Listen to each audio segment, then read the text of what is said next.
नमस्कार। मैं हूं संतोष पाठक और आप लोग देखना शुरू कर चुके हैं संतोष पाठक ऑफिशियल यूट्यूब प्लेटफॉर्म। और एक बार फिर हमारे साथ जुड़ रहे हैं स्वप्निल भाई। पहले उनका स्वागत करते हैं और उसके बाद आज की इस डिबेट की शुरुआत करेंगे। स्वप्निल भाई, बहुत बहुत स्वागत है आपका हमारे यूट्यूब प्लेटफॉर्म पर। बहुत शुक्रिया। कहा जाता है कि पंच परमेश्वर होता है और बहुत सारी पुरानी कहानियां, किस्से, कहानियां कि जो पंच होता है उसमें देवता का वास होता है, इसलिए पंच को परमेश्वर कहा जाता है। आधुनिक भारत में यानी लोकतांत्रिक भारत में भी ये कहा गया। अब जमा तमाम देखिए, अगर किसी दो लोगों की लड़ाई हो, कोई सरकार से त्रस्त हो, मंत्री से त्रस्त हो, पुलिस से त्रस्त हो, तो हिंदी में अगर बोला जाए तो वो कहता है कि मैं तुम्हें कोर्ट में देख लूंगा। अंग्रेजी में बोलते हैं कि आई सी यू इन कोर्ट। लेकिन आज देश की सुप्रीम अदालत से, सुप्रीम कोर्ट से एक ऐसा फैसला आ गया जिसने सबको चौंका दिया। कांग्रेस के बड़े बड़े दिग्गज नेता सड़कों पर उतर गए, पुलिस उनको हिरासत में लेती हुई नजर आई, बड़ी कार्रवाई करती हुई नजर आई। और अब यह बताया जा रहा है कि कांग्रेस पार्टी के पूर्व राष्ट्रीय अध्यक्ष, कांग्रेस पार्टी के आला नेता राहुल गांधी, प्रियंका गांधी, मल्लिकार्जुन खड़गे और सबसे बड़ी बात, कांग्रेस पार्लियामेंट्री पार्टी की जो नेता है सोनिया गांधी, एक बड़े प्लान की तैयारी कर रहे हैं। क्योंकि जब अदालत भी इस तरह का फैसला करने लग जाए, अदालत पर कोई टिप्पणी नहीं, विथ ड्यू रिस्पेक्ट। लेकिन अब इस देश के विपक्षी दलों को पता लग गया कि भैया आपको सड़क पर उतरना ही पड़ेगा और सड़क पर उतरकर यलगार करना ही पड़ेगा। और वैसे भी लोकतंत्र में सड़क पर उतरने का अपना एक अलग मजा होता है। सड़क पर उतरे बिना कोई काम बनता नहीं। महात्मा गांधी जब देश में आए, तमाम लोगों ने पकड़ लिया उनको, भैया पोत पर ही पानी के जहाज से आए, उनको कहा चलिए अब देश को आजाद कराना है। उन्होंने कहा पहले समझ तो लूं कि जिस देश को आजाद कराना है वो देश है क्या। भारत को समझ पाना उस जमाने में भी मुश्किल था, इस जमाने में भी मुश्किल था। और उसके बाद गांधी जी लंबी ट्रेन यात्रा पर निकल गए। जब हर तरीके से राहुल गांधी थक गए, हार गए, तो वो भी सड़कों पर उतरे थे भारत यात्रा के दौरान। और उसमें देखा हमने देश का माहौल, देश का मिजाज कैसे बदल गया। एक बड़ी स्टोरी है और आज आपसे कहूंगा, बहुत लंबी चर्चा नहीं करेंगे लेकिन हमारे साथ बने जरूर रहिएगा। क्योंकि आज जो सवाल उठ रहा है वो वाकई इस बात पर सवाल उठ रहा है कि बाबा साहब भीमराव अंबेडकर, पंडित जवाहरलाल नेहरू, डॉक्टर राजेंद्र प्रसाद, सरदार वल्लभ भाई पटेल, मौलाना आजाद जो हमें देकर गए थे, क्या हम उस लोकतंत्र को आगे जिंदा रख पाएंगे। स्वप्निल भाई, सीधे सवाल पे आते हैं, दर्शकों को ज्यादा इंतजार नहीं करवाएंगे। मध्य प्रदेश में मीनाक्षी नटराजन का पर्चा आरओ ने खारिज कर दिया। पहले सुप्रीम कोर्ट चले गए, आधी रात को कहा गया कि नहीं हम कल सुनेंगे, जबकि अर्जेंट मामलों में देखा है हमने कि सुप्रीम कोर्ट ने कई बार किस तरह से सुनवाई की है। उसके बाद आज जब सुनवाई की बारी आई, उससे पहले कल तीसरे उम्मीदवार को मध्य प्रदेश में जीतने का सर्टिफिकेट दे दिया गया। यानी राज्यसभा सांसद वो बन गए, एक तरह से शपथ लेने के बाद बन जाएंगे। आज सुप्रीम कोर्ट में क्या हुआ, सुप्रीम कोर्ट ने क्या कहा, पहले तो ये बताइए। मीनाक्षी मीनाक्षी नटराजन वाले मामले में क्या कुछ निकला, वकीलों ने क्या कहा और सुप्रीम कोर्ट ने क्या कहा। देखिए, अभिषेक मनु सिंघवी दलीलें रख रहे थे मीनाक्षी नटराजन की तरफ से। उन्होंने सीधे तौर पे कहा कि भाई देखिए, अगर संज्ञान ही नहीं लिया है कोर्ट ने और कोर्ट ने एक सो कॉज नोटिस दिया है केवल, तो उसको फॉर्म 26 में दिखाना वो जरूरी नहीं है, क्योंकि उसका कॉलम भी नहीं है, इसलिए नहीं दिखाया गया था। इसके साथ ही साथ एक बड़ी दलील ये भी थी कि भाई हमने एनेक्स्चर में लगा रखा था वो नोटिस कि हमें नोटिस मिला है। ऐसा भी नहीं है कि हमने नहीं बताया था, हमने बताया था, एनेक्स्चर में लगा रखा था, लेकिन कॉलम नहीं था तो हमने नहीं दिखाया। इस पर सुप्रीम कोर्ट ने पूछा कि अगर मजिस्ट्रेट ने नोटिस जारी किया है तो इसका मतलब है उसने संज्ञान ले लिया है, उसने प्रथम दृष्टया अपराध माना है प्राइमा फेसिया। तो अभिषेक मनु सिंघवी ने कहा कि बिल्कुल नहीं भाई, एक सो कॉज नोटिस आया, उसका जवाब हमने दाखिल कर दिया, तो अपराध की बात कहां से आ गई। कोर्ट तो पूछ रही थी कि आपको अपराधी क्यों ना माना जाए, हमने बता दिया हमें क्यों ना माना जाए। और अभी तक उसके बाद से हमारे पास कोई काउंटर नोटिस नहीं आया। और यह कांग्रेस के भीतर की लड़ाई थी, जिस लड़ाई पर यह सब कुछ हुआ था। राजनीतिक संरक्षण देने का आरोप लगाया था सिर्फ मीनाक्षी नटराजन पे।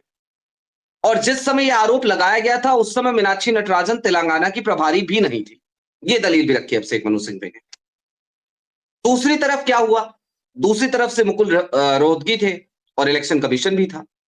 इनकी तरफ की दलीलें ये थी संतोष भाई कि चुनावी प्रक्रिया शुरू हो चुकी है, तो शुरू होने के बाद दखल देने का कोई मतलब नहीं है, तो अब तो इलेक्शन पिटीशन ही एकमात्र रास्ता बचता है। जाहिर सी बात है, यह कानूनी पहलू है।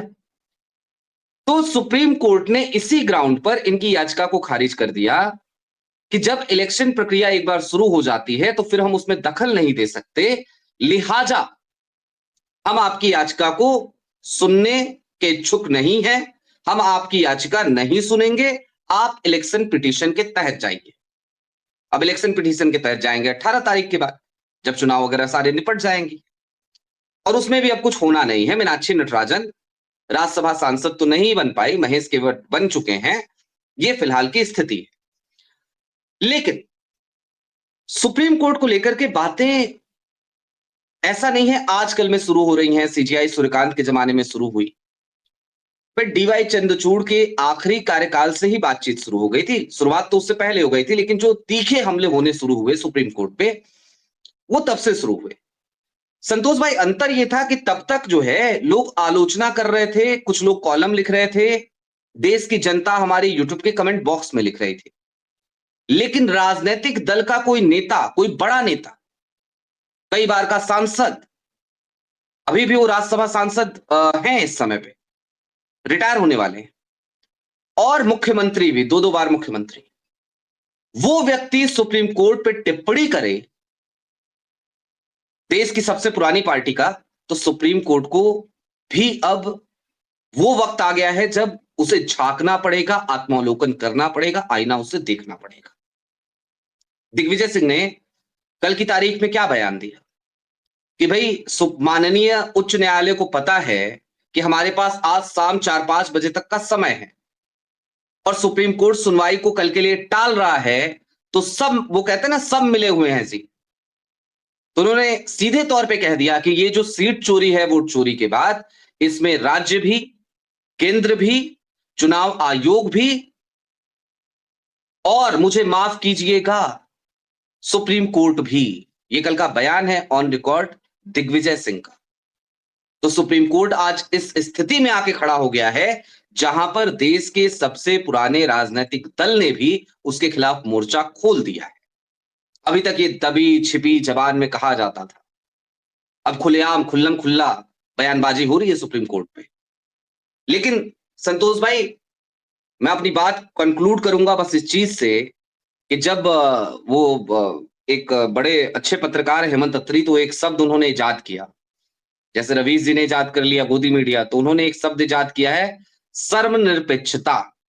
तो मैं उस शब्द को कोट करता हूं, जब देश जो है धर्मनिरपेक्षता से सर्वनिरपेक्षता की तरफ बढ़ चला हो, तो इस तरीके के बयानों से भी कोई फर्क नहीं पड़ता। आपने बिल्कुल ठीक कहा कि उपाय वही है कि कांग्रेस सड़क पे उतरे, वो उतर रही है, वाटर कैनन की मार भी झेल रही है, और अब तो स्थिति ये हो गई है कि अपने दफ्तर से निकलती है तो दफ्तर से भी निकलने नहीं दिया जाता, वहीं पर उनको उठा करके, घसीट करके बसों में बिठा लिया जाता है और कहा जाता है चलो विधायक हो ना, चलो कुछ देर के लिए रहो डिटेन होके, फिर छोड़ देंगे। लेकिन छूटने के बाद वो क्या करेंगे? छूटने के बाद वो फिर से सड़क पे आते हैं अगर तुरंत ही, तो इसका मतलब, इसलिए मैं इंतजार कर रहा हूं आज, छूटने के बाद अगर सब फ्लाइट पकड़ के अपने अपने घर चले गए ये विधायक, तो समझिएगा ये सांकेतिक था। और छूटने के बाद फिर से अगर राष्ट्रपति भवन कूच कर दिया, या पीएमओ कार्यालय कूच कर दिया, या इलेक्शन कमीशन चुनाव आयोग के दफ्तर की तरफ कूच कर दिया, तो समझ लीजिएगा कि कांग्रेस क्रांति के मूड में है जी। नहीं, आपने बिल्कुल ठीक कहा कि कांग्रेस क्रांति के मूड में है या नहीं ये तो पता लगेगा, लेकिन 2-3 सवाल देखिए, ये मीनाक्षी नटराजन तक सीमित नहीं है, और जिस तरह से विपक्ष, देश का मुख्य विपक्षी राजनीतिक दल, जो देश का सबसे पुराना राजनीतिक दल भी है, जिसने देश पर सबसे ज्यादा लंबे समय तक शासन भी किया, सत्ता में होते हैं तो बहुत सारी चीजें उठती है, विपक्ष में रहकर अगर न्यायपालिका पर इस तरह के सवालिया निशान लगा रहा है इस देश का सबसे पुराना राजनीतिक दल, तो फिर निश्चित तौर पर सुप्रीम कोर्ट को सोचना पड़ेगा कितने नेताओं पर अब माना की याचिका दायर करेंगे। ये अब उनके लिए एक बड़ी चिंता की समस्या बन जाएगी। लेकिन सवाल यही कि कांग्रेस के कितने नेता सड़कों पर उतरते हैं। मोटे तौर पर 3-4 चीजें रख देता हूं। मीनाक्षी नटराजन ने आज जो कहा और सुप्रीम कोर्ट में क्या बातें हुई, ये कहा गया कि मैंने, ये मीनाक्षी नटराजन कह रही है कि मैंने राज्यसभा नामांकन के फॉर्म 26 में जानकारी छिपाई। फॉर्म 26 में इन बातों का ब्यौरा मांगा जाता है, राजनीतिक दल की जानकारी, मतदाता सूची में उम्मीदवार का क्रमांक, उम्मीदवार का फोन नंबर, ईमेल आदि जानकारियां, पैन और इनकम टैक्स रिटर्न की जानकारी, संपत्ति और अन्य चीजों का विवरण। लेकिन वो बिंदु जिन पर ये बातें शुरू हुई है उसमें ये कहा गया कि उम्मीदवार के खिलाफ लंबित आपराधिक मामलों का विवरण, उन मामलों का विवरण जिसमें उन्हें जिसमें उसे किसी दंडनीय अपराध के लिए दोषी ठहराया गया हो। मैंने फॉर्म 26A में यही जानकारी दी कि मुझ पर ऐसा कुछ भी लागू नहीं है, क्योंकि मुझ पर एक लीगल नोटिस है जिसका अदालत ने संज्ञान तक नहीं लिया है। ऐसी जानकारी देने के लिए फॉर्म 26 में कोई कॉलम नहीं था जिसमें कहा गया हो कि आपको प्राइवेट कंप्लेंट की भी जानकारी देनी होगी। अगर ऐसा कोई कॉलम होता तो हम ये सूचना जरूर देते। ये बिल्कुल साफ है कि न फॉर्म में कोई कमी थी और न ही मांगी गई कोई जानकारी छिपाई गई। जो भी जानकारी मांगी गई वो फॉर्म 26 के तहत दी गई है, मीनाक्षी नटराजन कह रही हैं। और आगे सीधे सीधे जो जीतू पटवारी है वो मोदी पर, आरओ पर, बीजेपी पर कई तरह के सवालिया निशान लगा रहे हैं और कांग्रेस पार्टी कहीं ना कहीं न्यायपालिका पर भी कई तरह के सवाल खड़े कर रही है। आज कांग्रेस के विधायक सड़कों पर, आपने जो कहा कि बैरिकेडिंग लगाने की तैयारी करी थी, कांग्रेस के विधायक, कांग्रेस के दिग्गज नेता राष्ट्रपति से मिलना चाहते थे। देखिए, इस संवैधानिक व्यवस्था में समय नहीं है राष्ट्रपति के पास। राष्ट्रपति ने बता दिया, उमंग सिंघार ने कहा कि भाई उन्होंने बता दिया कि समय नहीं है। अभी अगर नहीं संतोष भाई बात क्या है, अभी अगर टीएमसी का विलय होने की सारी औपचारिकताएं तुरंत अभी फटाक से कांग्रेस पूरी कर ले, तुरंत पूरी कर ले और टीएमसी जो है उसका विलय हो जाए कांग्रेस में, और जरूरत इस बात की आन पड़े कि राष्ट्रपति जी से अब चलते हैं, राष्ट्रपति जी के पास उन तमाम बागी सांसदों को मिलना है। राष्ट्रपति जी सो रही होंगी ना, तो समय निकाल लेंगी। सुप्रीम कोर्ट पे टिप्पणी तो ठीक है, राष्ट्रपति पे भी अब टिप्पणी करनी पड़ेगी। विपक्ष के विधायकों से मिलने का समय नहीं है। वो 7 सांसद राज्यसभा के आम आदमी पार्टी के गद्दार, हालांकि आम आदमी पार्टी भी कितनी साफ सुथरी है उस पर हम हमेशा बात करते हैं, लेकिन वो गद्दार 7, उनके मसले पर भगवंत मान तमाम विधायकों को लेकर के दिल्ली आते हैं। राष्ट्रपति क्या कहती हैं, मिल तो लेंगे जी लेकिन सिर्फ मुख्यमंत्री से। वो 7 सांसदों को मिलना हो ना तो 7 सांसदों को धड़ाक से अपॉइंटमेंट मिलेगी, लेकिन भगवंत मान से सिर्फ मिलेंगे, विधायकों से नहीं मुलाकात होगी। यहां पे भी किसी एक प्रतिनिधि को ही बुला के मिल लेती, तब भी कोई ठीक है, हम कह लेते 2 पल को कि चलो ठीक है यार मुलाकात तो करी। अरे आप लीडर ऑफ ऑपोजिशन से ही मिल लेती, लेकिन समय नहीं है। तो समय किस चीज के लिए है? लोकतांत्रिक संकट है देश में, देश का लोकतंत्र लुट रहा है सड़कों पे, देश का लोकतंत्र बेचा जा रहा है और वहां पे कहा जा रहा है कि समय नहीं है। तो समय काहे लिए भैया आपके पास? फिर तो इस देश की एक राष्ट्रपति थी, बड़ी मशहूर थी इस मामले में कि वो सरकारी खर्चे पे सिर्फ घूमने के लिए जानी जाती थी, वो ज्यादा अच्छी थी।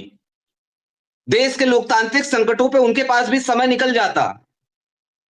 माफ कीजिएगा संतोष भाई, मैं बहुत कड़वे शब्दों का इस्तेमाल कर रहा हूं आज आपके चैनल पे, लेकिन इस देश का लोकतंत्र आज जिस मुहाने पर आकर के खड़ा हो गया है, अब वो समय हमारे पास भी नहीं है कि हम साफ सुथरी चिकनी चुपड़ी बातें करते रहें, निष्पक्षता का एक आवरण ओढ़ ले और कहे कि नहीं यार सब एकदम मंगल है, ठीक है, कोई नहीं ये गलत हो रहा है ना। गलत नहीं हो रहा है, चोरी नहीं हो रही है, ये लूट है, ये डाका है।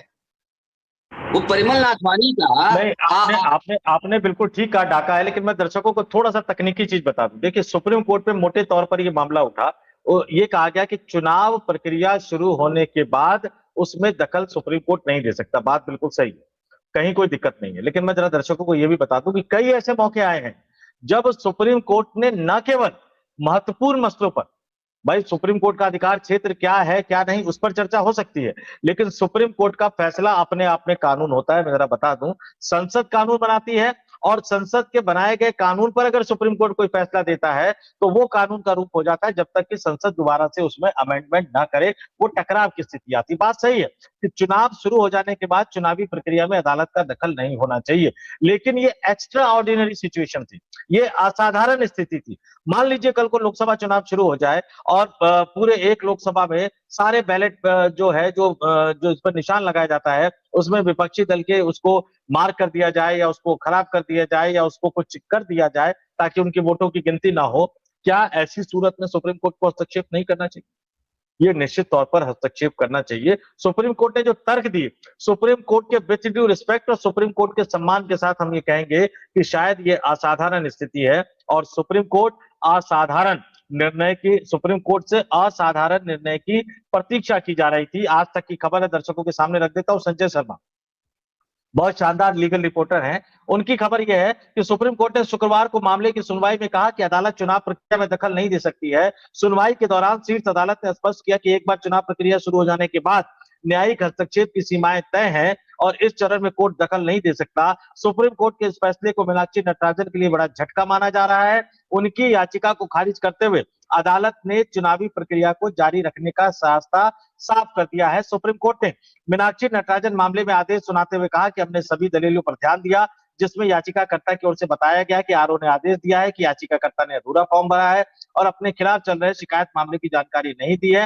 ये पूरी बात करते हुए याचिकाकर्ता ने तमाम तथ्यों को रखा। सुप्रीम कोर्ट ने उस तमाम तथ्यों को सुना, लेकिन सुप्रीम कोर्ट को ये लगता है और इसी की तरफ से जो वकील पेश हुए दामा शेषाद्री नायडू, मुकुल रोहतगी और मध्य प्रदेश सरकार की तरफ से एसजी तुषार मेहता, ये तमाम बातें हुई। लेकिन एक बड़ा सवाल जो अब उठता है, ये अनुच्छेद 226, अनुच्छेद 32, फॉर्म 26, ये तमाम मामले को अगर हम एक तरफ एक किनारे रख दें, असाधारण स्थिति में असाधारण फैसले करने होते हैं और क्या अब, लेकिन एक मैं याद दिलाऊंगा कांग्रेस को भी, जरूर याद दिलाना चाहूंगा कांग्रेस को भी।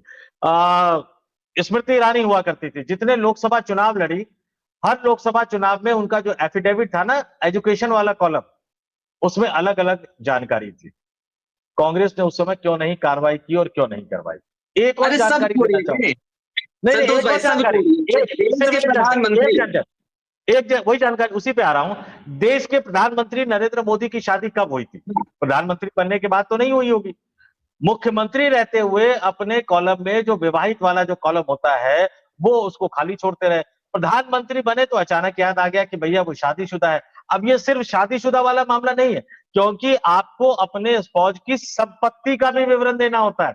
आप अपनी प्रॉपर्टी का विवरण तो देंगे, अपने पति या पत्नी की भी संपत्ति का विवरण देना होता है। तो वहां प्रधानमंत्री ने सिर्फ शादीशुदा न होने की जिम्मेदारी नहीं छिपाई थी, बल्कि उनकी संपत्ति का विवरण। और बाद में उन्होंने कहा शादीशुदा है, लेकिन संपत्ति का विवरण मुझे नहीं ध्यान आ रहा कि संपत्ति का विवरण है।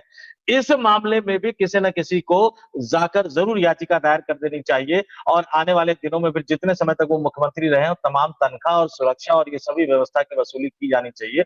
अगर कांग्रेस ने उस समय किया होता इस तरह की कार्रवाई, बल्कि एक और नेता, मैं नाम नहीं लूंगा, आजकल तबीयत बहुत ज्यादा खराब है, उनके बारे में बताया जाता है कि वो एफिडेविट बढ़े तो उसमें शायद ग्रेजुएशन पहले आ गया था, 12वीं उसके बाद की थी, 10th उसके बाद की थी। बाद में किसी ने बताया कि गड़बड़ हुआ तो फिर धीरे से उसको ठीक कर दिया गया। ये तो परिमल नथवानी, ये सब तो नया मामला है, लेकिन ये तमाम चीजें देश में होती रही हैं। उस समय कांग्रेस नेताओं ने अगर थोड़ी सी सक्रियता दिखाई होती, या शायद उनको लगा होगा कि नहीं, देश की राजनीति में इतनी छोटी छोटी चीजों को इग्नोर कर देना चाहिए, लेकिन मोदी शाह छोटी छोटी चीजों को इग्नोर करते नहीं है। बड़ा दिल। अब मैं सीधा सवाल स्वप्न भाई, एक सवाल तो कांग्रेस क्या करेगी, सोनिया गांधी, राहुल गांधी, प्रियंका गांधी क्या करेंगे, और दूसरा सवाल इंडिया गठबंधन के नेता कहां गायब है? ये सिर्फ मीनाक्षी नटराजन, सिर्फ कांग्रेस उम्मीदवार, सिर्फ कांग्रेस नेता का मामला नहीं है। ये मामला तो बहुत बढ़ेगा, क्योंकि सुप्रीम कोर्ट का ये फैसला नजीर हो गया। कल को लोकसभा चुनाव लड़े अखिलेश यादव, और जहां से अखिलेश यादव चुनाव लड़े उनको उठा के पुलिस जो है बंद कर दे, उनके प्रचार की गाड़ी को बंद कर दे, वो हाईकोर्ट पहुंचे, सुप्रीम कोर्ट पहुंचे, वो ना जी ना जी ना जी, चुनावी प्रक्रिया शुरू हो गई, इसमें हम हस्तक्षेप नहीं कर सकते। जो भी करेंगे वो ज्ञानेश कुमार करेंगे, या उनकी जगह पे कोई और कुमार बैठे होंगे तो वो करेंगे। ये एक बड़ा मसला है। कहां है अखिलेश यादव, कहां है ममता बनर्जी, कहां है उद्धव ठाकरे, शरद पवार, कहां है हेमंत सोरेन, कहां है ये तमाम इंडिया गठबंधन के विपक्षी नेता? क्यों नहीं सड़कों पर उतर रहे? दो सवाल, क्या करेंगे राहुल, सोनिया, प्रियंका, कांग्रेस, और क्या कहां है इंडिया गठबंधन के नेता? नहीं, दूसरे वाले सवाल का जवाब पहले, इंडिया गठबंधन के नेता कहां हैं? ममता तो अपने में उलझी हैं, जो चल रहा है हम सबके सामने है, क्षम्य है, क्षम्य है इस समय, और कोई शब्द नहीं है। अखिलेश यादव फिलहाल लखनऊ में होंगे, हो सकता है किसी एसी कमरे में बैठे हों और प्रेस कॉन्फ्रेंस की तैयारी कर रहे हैं, या कोई नया चुटकुला अपने मन में सोच रहे हो कि यार आज मीडिया वाले आएंगे ना तो ये वाला चुटकुला उनके मुंह पे फेंक के मारूंगा, तो हो सकता है ये कर रहे हो। उद्धव ठाकरे ने संजय राउत को जिम्मेदारी सौंप दी है। संजय राउत ने कल भी अपनी बात रखी, परसों भी अपनी बात रखी, तो वहां से जवाब लगातार आ रहा है। उद्धव ठाकरे वैसे भी बहुत कुछ बोलते नहीं है। देखिए, दो बातें समझिए संतोष भाई, जब कांग्रेस की लड़ाई होती है, कांग्रेस के सामने कोई संकट होता है, तो इन तमाम दलों को यही लगता है कि ये सिर्फ कांग्रेस का संकट है। लेकिन जब कांग्रेस को हम देखते हैं दूसरी तरफ, तो टीएमसी के ऊपर संकट आया तो कांग्रेस भी बोल रही है, सपा के ऊपर संकट जब भी आएगा आप देखिएगा कांग्रेस बोलेगी, शिवसेना पे संकट आया कांग्रेस ने बोला। तो ये अंतर है, बेसिक अंतर है। आपने पूछा राहुल, सोनिया और प्रियंका क्या करेंगे। अब प्रियंका क्या करेंगी, प्रियंका गांधी जी को पता होगा, मुझे नहीं पता है, मैं बहुत ज्यादा जानकारियां मेरे पास है नहीं प्रियंका जी को लेकर के। सोनिया जी की उम्र हो चुकी है, लेकिन उसके बावजूद वो जिस तरीके से राजनीति में सक्रिय हैं और तमाम कोऑर्डिनेट वो करती हैं, तो निश्चित तौर पर वो कोऑर्डिनेशन में होंगी तमाम चीजों के और स्थितियों पर नजर रख रही हैं। रही बात राहुल गांधी की, तो राहुल गांधी तो कर रहे हैं। कल की बैठक में सीधे तौर पर एक नेशनल कैंपेन का ऐलान करवा दिया राहुल ने और कहा कि यार देखो, अब घर और पे बैठ के ना राजनीति बहुत हो गई, अब नहीं होगा। बकायदा कल कुछ नेताओं का नाम लिया गया और कहा गया कि भैया सड़क पे उतरो, जाकर के काम उम करो। खड़गे साहब ने कल किसी को डांटा भी है, फटकारा भी है, फिर कभी उस पर बात करेंगे, अभी बात करना उचित नहीं है। हो सकता है शायद वो युवा नेता थोड़े से संभल जाएं अब। लेकिन ये सब कुछ चल रहा है, तो राहुल तो कर रहे हैं, राहुल करेंगे भी, राहुल के लोग भी करेंगे, राहुल की पार्टी भी करेगी, प्रियंका जी भी करेंगी जब राहुल करेंगे तो। लेकिन इंडिया गठबंधन के बाकी दल क्या कर रहे हैं, वो मैंने आपको बता दिया कि वो वही कर रहे हैं जो वो करते आए हैं और वो वही करते रहेंगे। इससे ज्यादा इसमें कुछ नहीं है। मतलब क्या होता है ना, कुछ सवालों के लिए आपके पास शब्द नहीं होते, तो इस सवाल के लिए कि इंडिया गठबंधन के नेता क्या कर रहे हैं, मेरे पास कोई शब्द फिलहाल नहीं है। जब अपने पे आएगी तब ये करेंगे, हो सकता है तब भी कितना कर पाएंगे कितना नहीं कर पाएंगे, अपने पे आती है तो कितना कर पाते हैं। ममता बनर्जी ने कहा ना कि मैं धरना दूंगी, कर लिया प्रोटेस्ट, हो गया प्रोटेस्ट, टूट गई पार्टी। इधर प्रोटेस्ट का ऐलान, उधर 58 विधायकों के बागी होने की नहीं, खबर। और एक बात और, हम जो पिछले 2-3 दिन पहले हम लोग बात कर रहे थे स्वप्निल भाई, मैंने कहा था कि राहुल गांधी के पास, ममता बनर्जी के पास बहुत ज्यादा समय नहीं है, और वही हुआ। आज टुकड़ों में हस्ताक्षर रिलीज कर दिया गया, उनकी तारीख पुरानी उसमें फर्जीवाड़ा है, उसमें फर्जीवाड़ा है। हाँ, उसमें उसमें नहीं, एक मैं बता देता हूं कि तारीख पुरानी है, 13वें नंबर वाले गायब है। और एक बड़ी बात मैं फिर बता रहा हूं, मान लीजिए कि आज कल परसों ममता बनर्जी जिस दिन तृणमूल कांग्रेस के कांग्रेस में विलय होने का ऐलान करेगी, बैक डेट में एक चिट्ठी ले आएंगे कि नहीं हमारे पास इतने हैं, अभी 19 पूरे नहीं हुए, बैक डेट में एक लेटर ले आएंगे। तो पता नहीं क्यों, किस बात का इंतजार करते हैं। और एक बात मैं मानता हूं, आप भी शायद एग्री करते होंगे कि कांग्रेस पार्टी का फैसला लेने की जो स्पीड है वो बड़ी हैरत अंग्रेज है। ये लगातार 3-4 दिन से बातें उठ रही थी, और कल मैंने स्टोरी अपने पे चलाई कि मोदी साहब मध्यावधि चुनाव की तैयारी कर रहे हैं, और इसलिए पूरी कोशिश वो कर रहे हैं कि किसी तरह से 2/3 बहुमत का जुगाड़ कर लिया जाए। अब से 17 मिनट पहले, यानी हमने जब ये डिबेट शुरू की, तब स्वप्निल भाई जयराम रमेश का एक पोस्ट आया है, जरा मैं दर्शकों को पढ़ के सुना देता हूं। जयराम रमेश लिख रहे हैं, इससे पहले कभी किसी ने लोकसभा में अपनी पार्टी के लिए 2/3 बहुमत जुटाने की ऐसी कोशिश नहीं की, जैसे कि केंद्रीय गृह मंत्री इन दोनों संसद के मानसून सत्र से पहले बेचैनी से कर रहे हैं। स्वयंभू चाणक्य को 17 अप्रैल 2026 को अपमानित होना पड़ा था, जब एनडीए आवश्यक 2/3 बहुमत नहीं जुटा पाई और परिसीमन से जुड़ा खतरनाक संविधान संशोधन विधेयक अच्छे अंतर से खारिज हो गया। उस करारी हार से तिलमिलाए हुए वे अब विपक्षी दलों को तोड़ने और लोकतंत्र का पूरा मजाक बनाने में व्यस्त है। लड़ाई जारी है, उनके दुर्भावनापूर्ण मंसूबे सफल नहीं होने चाहिए और सफल नहीं होंगे। लेकिन कैसे? बहुत देरी से ज्ञान आता है जयराम रमेश को और कांग्रेस के नेताओं को। ऐसे ऐसे में कहां लड़ पाएंगे मोदी शाह से, जो 1.5 साल 2 साल बाद तक का मामला, पूरा फैसला वो ब्लूप्रिंट तैयार करके रखते हैं। क्योंकि मेरी जानकारी है 2/3 का बहुमत जुटाया जाएगा, संसद के मानसून सत्र में महिला आरक्षण से जुड़ा परिसीमन बिल पास करवाया जाएगा। इस देश के तमाम टीवी चैनल, अखबार कहेंगे कि मोदी जी ने महिलाओं को दूसरी आजादी दे दी है। और डिलिमिटेशन, लोग कह रहे हैं कि यार बहुत लंबा समय लगेगा, अरे सब कुछ तैयार है उनके पास, सब कुछ तैयार है उनके पास। और जो भी संस्था बनेगी उससे वो 15 दिन 1 महीने में काम करवा लेंगे, फिर बड़े आराम से मोदी जी राष्ट्रपति भवन जाएंगे और वो कहेंगे कि लोकसभा भंग कर दीजिए, और फिर वो राष्ट्र के नाम संबोधन करेंगे कि महिलाओं को हमने हक दिला दिया, अब हम महिलाओं के पास जा रहे हैं, इस देश की आधी आबादी के पास, कि इन विपक्षी गठबंधन को वो सबक सिखाए। और ये अक्टूबर नवंबर के आसपास हो सकता है। पता नहीं क्यों कांग्रेस सड़कों पर उतरने का ऐलान तो कर चुकी है, लेकिन बाकी विपक्षी नेता क्या सोच रहे, 2-2 महीने पे मीटिंग करेंगे। अरे 2 + 2 महीने, 4 महीने में तो पूरी दुनिया लुट जाएगी, कुछ बचाने को बचेगा नहीं फिर इन विपक्षी राजनीतिक दलों के पास।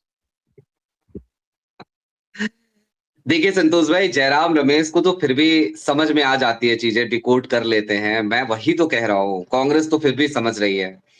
अभी जो फैसला लेने में देरी है, ये कांग्रेस थोड़ी कर रही है। भाई अब तो गेट टीएमसी के पाले में है, कांग्रेस ने तो अपनी बातें रख दी। कांग्रेस तो अब फैसले लेने में, कांग्रेस अब भारतीय जनता पार्टी के स्पीड की बराबरी करने लगी है। हम हमेशा कांग्रेस को नहीं दोष दे सकते संतोष भाई। आज अब कांग्रेस को दोष देना, मैं एक बार बार बार कह रहा हूं और कई लोग मुझे इसी वजह से कह रहे हैं कि आप कांग्रेस की तरफ तो थोड़ा झुकने लगे हो, और मैं हर बार कह रहा हूं कि नहीं, मैं कांग्रेस की तरफ नहीं झुक रहा हूं। मैं इस देश के लोकतंत्र की तरफ ही हूं, और इस वक्त लोकतंत्र को बचाने के लिए हमारी मजबूरी है कि अब अगर कांग्रेस कुछ अच्छा करे तो उसकी तारीफ भी कर दें। तो मैं वही कर रहा हूं। कांग्रेस अब फैसले लेने में देरी नहीं कर रही है। कांग्रेस अब फैसले, और आज की तारीख में पावर सेंटर राहुल ही हैं, तो कांग्रेस फैसले ले रही है। नहीं, बिल्कुल सुप्रीम भाई, जैसे कि आपने कहा कि पावर सेंटर राहुल है और कांग्रेस फैसले ले रही है, और ये फैसले वो लागू करने की भी कोशिश कर रही है। लेकिन हम सबको इंतजार इस बात का है कि एकजुट होकर इंडिया गठबंधन कब फैसले लेगा, तेजी से फैसले लेगा। क्योंकि सवाल अब किसी नेता का, किसी सांसद का, किसी सांसद के उम्मीदवार का, किसी प्रवक्ता का, किसी मंत्री का, किसी पूर्व मंत्री का, किसी राष्ट्रीय अध्यक्ष का, अध्यक्ष का, राहुल गांधी का, मल्लिकार्जुन खड़गे, नरेंद्र मोदी, अमित शाह का नहीं है। ये सवाल इंडिया का है। तो हम तो पूछते रहेंगे, कहाँ है इंडिया, कहाँ है इंडिया गठबंधन। हमारे साथ चर्चा में शामिल होने के लिए और तमाम बातों से हमारे दर्शकों को रूबरू कराने के लिए आपका बहुत बहुत धन्यवाद और आभार स्वप्निल भाई। बहुत शुक्रिया, बहुत शुक्रिया। तमाम दर्शकों को भी नमस्कार, जुड़े रहिए हमारे साथ, और अगर स्पेशल मेंबर के तौर पर ज्वाइन कर सके तो संतोष पाठक ऑफिशियल यूट्यूब प्लेटफॉर्म को स्पेशल मेंबर, स्पेशल व्यूअर के तौर पर भी ज्वाइन कीजिए। बहुत बहुत नमस्कार, आभार, धन्यवाद।